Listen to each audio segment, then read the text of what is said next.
نصد عدوانا خارجيا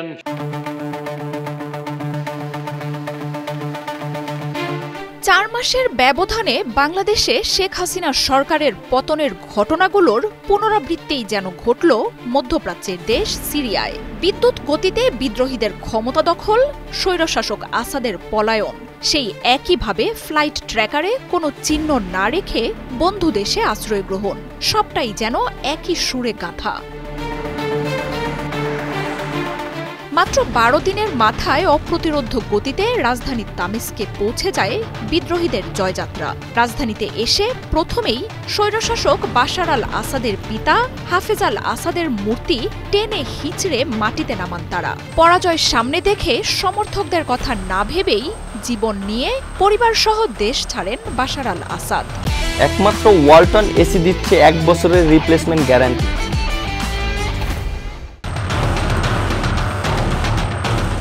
এর পরপরই আসাদের দেশ ছাড়ার তথ্য নিয়ে শুরু হয় নানা নাটকীয়তা। রয়টার্স সহ আন্তর্জাতিক গণমাধ্যমগুলো জানায়, দামেস্ক থেকে সবশেষ যে বিমানটি সিরিয়া ছাড়ে তাতেই ছিলেন বাশার আল আসাদ। তবে কোথায় আশ্রয় নিচ্ছেন এই নেতা তা নিয়ে শুরু হয় জল্পনা কল্পনা। সোভিয়েত রাশিয়ার ডিজাইনের সিরিয়ান এয়ার পরিচালিত ইউশিন 276 বিমানটি দামেস্ক থেকে ছাড়লেও এর গন্তব্যের কোনো তথ্য ছিল না কর্তৃপক্ষের কাছে। সিরিয়া ইরাক সীমান্ত বিদ্রোহীদের দখলে থাকা শহরগুলো পাড়ি দিয়ে ভূমধ্যসাগরের দিকে যায় বিমানটি। সেখানে সিরিয়ার টার্টাস বন্দরে রাশিয়ার গুরুত্বপূর্ণ এক নৌ ঘাঁটি রয়েছে। Flight tracking website flight radar 24 জানায়, রাজধানী দামেস্ক ছাড়ার পর ভূমধ্যসাগরের দিকে যায় আসাদকে বহনকারী বিমানটি। তবে এর কিছুক্ষণ পরই একটি ইউটার্ন নিয়ে রাডার থেকে অদৃশ্য হয়ে যায় সেটি। এর পরপরই রয়টার্স জানায়, আসাদকে বহনকারী বিমানটি বিধ্বস্ত হয়েছে। সিরিয়া ছাড়তে গিয়ে বাশার আল আসাদের নিহত হওয়ার খবরও ছড়িয়ে পড়ে সাথে সাথেই।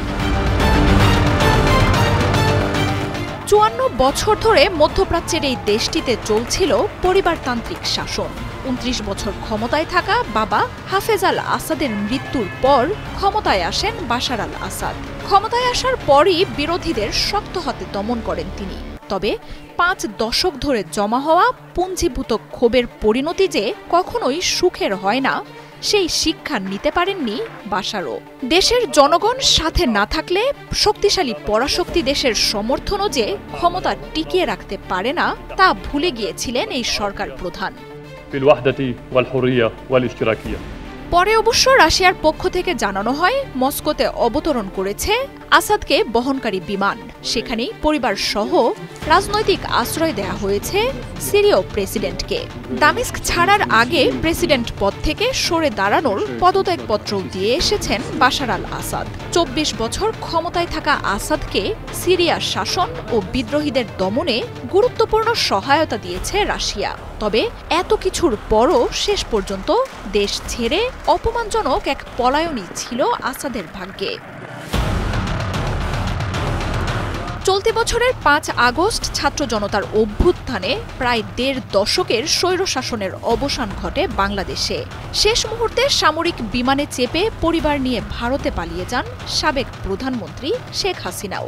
ভারতে নেমে নিরাপত্তা নিশ্চিত না হওয়া পর্যন্ত গোপন রাখা হয় এই আওয়ামী লীগ নেতার বিমানের অবস্থান।